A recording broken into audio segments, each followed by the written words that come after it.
సంబంధించినట్టుగా కూడా వార్తలు వస్తూ ఉన్నాయి. ఏదైతే డ్రగ్స్ విషయంలో కావచ్చు, అదేవిధంగా ఇంటిగ్రేటెడ్ స్కూల్స్ విషయంలో సెస్ పేరుతో వచ్చినటువంటి డబ్బును దాన్ని ఖర్చు పెట్టే విధంగా ఇట్లా కొన్ని అంశాలు సినిమా పెద్దలకే ఆయన స్వీట్ వార్నింగ్ ఇచ్చినట్టుగా కూడా కనపడతా ఉంది. ఏంటి మీ దగ్గర ఉన్నటువంటి సమాచారం ఏంటి? ఆయన స్వీట్ వార్నింగ్ ఏం కాదు, ఇచ్చింది హార్డ్ కోర్ వార్నింగ్ ఇచ్చాడు. హార్డ్ కోర్ వార్నింగేనా? బ్రహ్మాండంగా ఇచ్చాడు. ఓకే, అంటే నేను కొంచెం నాకు కులంకుషంగా మాట్లాడడానికి టైం డెఫినెట్లీ దానితో సమాధానం చెప్పుకుంటూ వస్తా. ఈ రోజు మంచి ఒక మెలో డ్రామా అయితే జరిగిందని చెప్పాలి. మీటింగ్ అనేది నేను చెప్పాను, అది మంచి మెలోడీ డ్రామా అనేది మంచి డ్రామా. అంటే వీళ్ళు యాక్టింగ్ చేశారు, ప్రభుత్వం యాక్టింగ్ చేసింది. ఓకే, ఈ మీటింగ్ తర్వాత వెంటనే బేగం పెట్టించి ఢిల్లీకి బయలుదేరాడు. ఎందుకు వెళ్ళాడు దానికి నేను వేరువేరుగా చూడాలా, కలిపే చూడాలని కూడా నేను ఒక పోస్ట్ చూశాను సోషల్ మీడియాలో. ఓకే, సరే, అది రాజకీయ విమర్శ సోషల్ మీడియాలో చాలా జరుగుతుంటాయి. వాస్తవానికి 100% అండి సినీ పరిశ్రమ ఈ రోజు చేయాల్సినటువంటి డిమాండ్ ఏమి చెయ్యకుండా ఓకే ఆయన ఏం చెప్పితే అది విని సంధానం అనుకుంటూ వచ్చారు. సినీ సమస్య పరిశ్రమ ఎదుర్కొంటున్నటువంటి సమస్య ఏంటంటే ప్రస్తుతం కొంచెం మీరు కానీ మీ తరఫున కూర్చున్న వాళ్ళు ఎవరన్నా ఒక్కటి చెప్తే నేను చెప్తాను. దాంట్లో నుంచి ఎదుర్కొంటున్న సమస్య ఏంటండి, సినిమా రిలీజ్ చేసిన థియేటర్ దొరకట్లేవండి. చిన్న సినిమా చూస్తానికి ఎగ్జిబిట్ చేయడానికి థియేటర్లు ఇవ్వండి. థియేటర్కి వెళ్తే ఒక ఫ్యామిలీ వెళ్తే 1000 రూపాయలండి. ఇది కదా సమస్య. సినిమా ఫెయిల్ అవ్వడానికి, సినిమా కలెక్షన్ రాకపోవడానికి. మరి దొంగకు తాళం చేయించినట్టు అంతకుడికే అంతకుడికి విచారణ మధ్యలో మెసేజ్ వచ్చినప్పుడు అట్లా అవుతుంది. అంతకుడికే విచారణ అధికారాలు ఇచ్చినట్టు సినీ పరిశ్రమ అభివృద్ధి అనే పోస్ట్ ఇచ్చారు. మరి దిల్ రాజు రెడ్డి కాబట్టి ఆయనకి ఇచ్చారా, ఏ అనంతరం ప్రకారం ఆయనకి ఇచ్చారు, దాని అనేది సమాధానం చెప్పాల్సి ఉంటుంది కాంగ్రెస్ పార్టీ వాళ్ళు. మరి ఏదో ఇచ్చాడు, మరి ఆయనే కదా ఆ నలుగురులో ప్రప్రథమైన హీరోలు ఆయననే కదా, థియేటర్లో ఆయన చేతిలో పెట్టుకొని మరి ఆయన ఏదో డెవలప్మెంట్ చేస్తాడు, ఆయనే సినీ పరిశ్రమ దిక్చూచి అవుతాడు అనుకోవడం అనేది పిచ్చి భ్రమ. మన ఏదంటే భ్రమ అంతకే.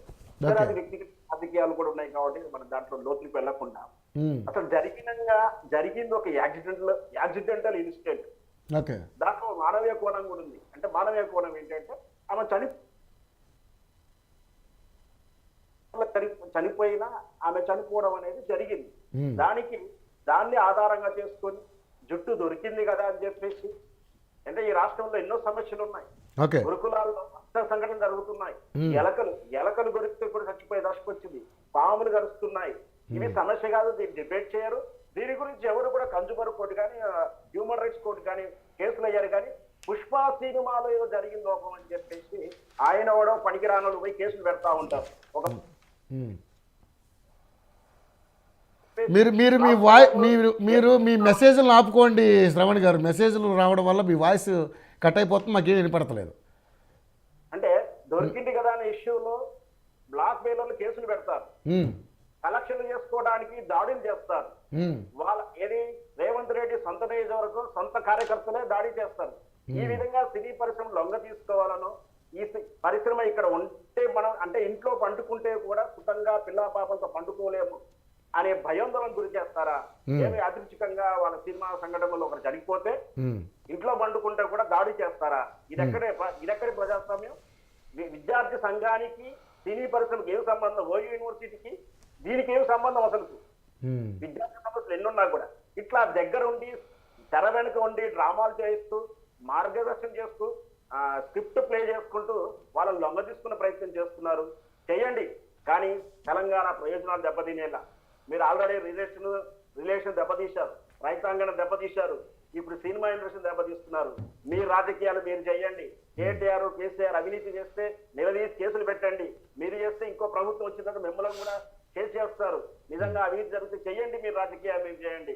కానీ తెలంగాణ బ్రాండ్ ఇమేజ్ దెబ్బతింటానికి, తెలంగాణ కీర్తి ప్రతిష్ట దెబ్బతించడానికి మాత్రం ఈ విధంగా ప్రవర్తన చేస్తే ఖచ్చితంగా మళ్ళీ మరొక ఉద్యమం చేయడానికి అలాంటి వాళ్ళని సిద్ధంగా ఉన్నాం. ఆల్రెడీ చెప్తా ఉన్నాం మొదటి నుంచి రైతాంగం సమస్య కానీ చెప్తూనే ఉన్నా. దీని వెనక కుట్రలు దాగి ఉన్నాయి. రియల్ ఎస్టేట్ పడిపోవడానికి కారణం ఇక్కడ పక్కన రాష్ట్రం. ఇప్పుడు చంద్రబాబు నాయుడు డైరెక్ట్ ప్రమేయం ఉందని కూడా చెప్పగలను. కాకపోతే ఎందుకు రాజకీయాలు చేయాలని ఊడిపోవడం. ఇప్పుడు ఇవన్నీ జరగతే ప్రమేయం ఎవరికి లాభం అండి? ఎవరికి లాభం? చంద్రబాబు నాయుడు లాభం, ఆంధ్రప్రదేశ్కి లాభాలు జరుగుతా ఉన్నాయి. అక్కడ కోరని చెప్తున్నారు. ఎవరు కోరని చెప్తున్నారని స్పష్టంగా ఆడ ఆహ్వానిస్తా ఉన్నారు. ఇక్కడ పరిస్థితులు ఇలా విధంగా ఉంటే పొగ ఏం చేస్తారు? పొమ్మని ఎవరు అన్నారు? పొగ పెడతారు. అంటే ఈ దేశం దాటి కానీ కాదు శ్రవణ్ గారు, ఇక్కడ ఇన్ని వెసులుబాట్లని, ఇంత అద్భుతమైనటువంటి వాతావరణాన్ని, ఇంత ఎస్టాబ్లిష్ అయినటువంటి వేళ్ళూరికి పోయినటువంటి ఫిలిం ఇండస్ట్రీని ఇక్కడి నుంచి పంపించడం ఎవరి వల్ల అవుద్దని మీరు అనుకుంటున్నారు?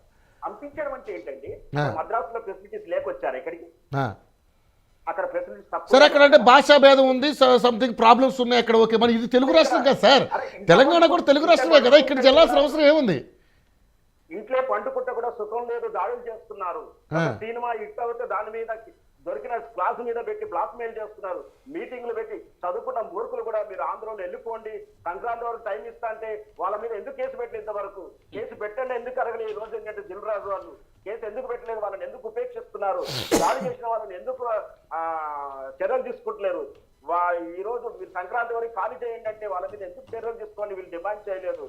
ఇవన్నీ చేయకుండా వాళ్ళ బెనిఫిట్ షోలకు, వాళ్ళ ప్రీమియర్ షోలకు ధరల పెంపుదల గురించి మాట్లాడటానికి వెళ్ళి మాట్లాడలేదంటున్నారు. ఊసి మంచిది మాట్లాడకపోవచ్చు, కానీ ఇంటెన్షన్ గా ఏం జరుగుతుందో చివరికి తెర వెనుక ఏం జరుగుతుందో అందరికి తెలిసిన విషయమే.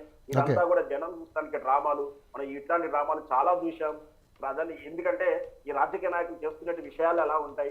మీ ఏ రాజకీయం చేయండి, ఇటు కాంగ్రెస్ కానీ, బీఆర్ఎస్ కానీ, బీజేపీ కానీ, చెప్పేది ఒకటే, మీరు ఏ రాజకీయాలైనా రాజకీయ నాయకులు కాబట్టి రాజకీయం చేస్తారు, రాజకీయాలు చేయండి, కానీ ఈ రాష్ట్ర ప్రయోజనాలు దెబ్బతినకుండా ఉండాలి. అక్కడ ఈ రాష్ట్రంలో తెలంగాణలో ఉన్నటువంటి బ్రాండ్ ఇమేజ్ దెబ్బతినకుండా ఉండాలి. అంటే హాలీవుడ్ రేంజ్ లో పాన్ ఇండియా నేను సినిమా తీసుకుపోయి పెడితే మనం దగ్గరకు తీసుకొని, బాబు మన రాష్ట్రం నుంచి సినిమా వెళ్ళింది, మీరు ఇంత 1000-2 కోట్ల కలెక్షన్ సినిమా చేశారు, దాంట్లో వల్ల మీరు ట్యాక్స్ వల్ల మన రాష్ట్రానికి 2 కోట్ల ప్రయోజనం జరిగింది, మీరు ఏదైనా 1-2 తప్పులు చేస్తే మీకు క్షమిస్తాం అనేటువంటి పెద్ద మనసు ముందుకు రావాల్సిన వాళ్ళు దొరికింది కదా అని చెప్పేసి బ్లాక్ మెయిల్ చేస్తూ మళ్ళీ వాళ్ళ పోలరైజ్ వీడియోలు రిలీజ్ చేసుకుంటూ, ఎవరండి కోర్టు పరిధిలో ఉన్న విషయాలు రిలీజ్ ఎవరు చేస్తారండి? పోలీసులు మాత్రం చేయాలా? పోలీసులు చేశారా? చేయలేదా? పోలీసులు చేస్తే కానీ ఇక్కడ సినిమా పెద్దలకి అందరికీ కూడా ఈరోజు ఆయన ఒక వార్నింగ్, ఇందాక మీరు అన్నారు గట్టి వార్నింగ్ ఇచ్చారని అంటున్నారు. నిజంగా మరి సినిమా పెద్దలు ఈరోజు సినిమా హీరోలు అటువంటి కార్యక్రమాలకి సహకరించే అవకాశాలు ఉన్నాయి. ఎందుకంటే ప్రతిదానికి వాళ్ళు రెమ్యునరేషన్ గురించి ఆలోచిస్తారే, మరి దాన్ని ఆలోచిస్తారంటారా ఆ రకంగా? చేస్తారులేండి, పెద్ద విషయం సెకండరీ, ఇప్పుడు మాట్లాడాల్సింది కాదు. మరి మీటింగ్ దాని గురించే కదా ఈరోజు సబ్జెక్ట్ అదే కదా, డ్రగ్స్ కాదండి. పాను గుట్కా తినొద్దని చెప్పి ఎన్నోసార్లు చేశారు, మళ్ళీ చేస్తారు. చేయడం తప్పేం లేదు, చేయాలి. అడగండి, బెదిరించి అడగటం, దొంగ తీసుకుని అడగటం. ఏం స్వామి? వాళ్ళే మళ్ళీ యాడ్స్ చేస్తారు, పాన్ గుట్కా మసాలా తినమని మళ్ళీ వాళ్ళే యాడ్ చేస్తారు వాళ్ళే మళ్ళీ. వాటి మళ్ళీ పర్మిషన్ ఇచ్చి ఈ రాజకీయ నాయకులే కదా, ఆ చట్టాలు తయారు చేసింది వీలే కదా, ఆ లొసగులు పెట్టింది కూడా వీలే కదా. అక్కడ బిస్లరీ సోడా ఉంటుంది, లేదా మెక్డొనాల్డ్ సోడా ఉంటుంది, కానీ అది వాళ్ళు ప్రమోట్ చేసింది. అట్లా పేర్ల పేరు ఉన్న వాటి కూడా యాడ్ చేయడానికి వీలేదని ఎందుకు చట్టాలు చేయాలి? డ్రామాలు ఆడుతూ ఉంటారు, అంతా కూడా డ్రామాలు ఆడుతూ ఉంటారు. రైట్ శ్రవణ్ కుమార్ గారు, రైట్ ఇక ఫైనల్గా చెప్పండి. నిజంగానే ఈరోజు అంటే అవార్డ్స్ విషయంలో కూడా ఆయన మాట్లాడారు. గద్దర్ అవార్డ్స్ ఇవ్వాల్సిందే, నంది అవార్డ్స్ కాదు గద్దర్ అవార్డ్స్ ఇవ్వాల్సిందని కూడా మాట్లాడడం జరిగింది. అలాగే ఇంటిగ్రేటెడ్ స్కూల్స్కి సంబంధించి డెవలప్మెంట్ కోసం సెస్ ద్వారా కూడా వచ్చిన అమౌంట్ని దాన్ని ఖర్చు పెట్టాల్సిందని చెప్పేసి మాట్లాడారు. సో ఈరోజు ఈ ఇండస్ట్రీ మీద సీఎం రేవంత్ రెడ్డి గారు కొన్ని ఆంక్షలు విధించినట్టుగా కనపడతా ఉంది ఈ మీటింగ్లో. అంటే మీరు ప్రతి దాని మీద కూడా డ్రగ్స్ విషయంలో కావచ్చు, గంజాయి విషయంలో కావచ్చు, శాంతి భద్రత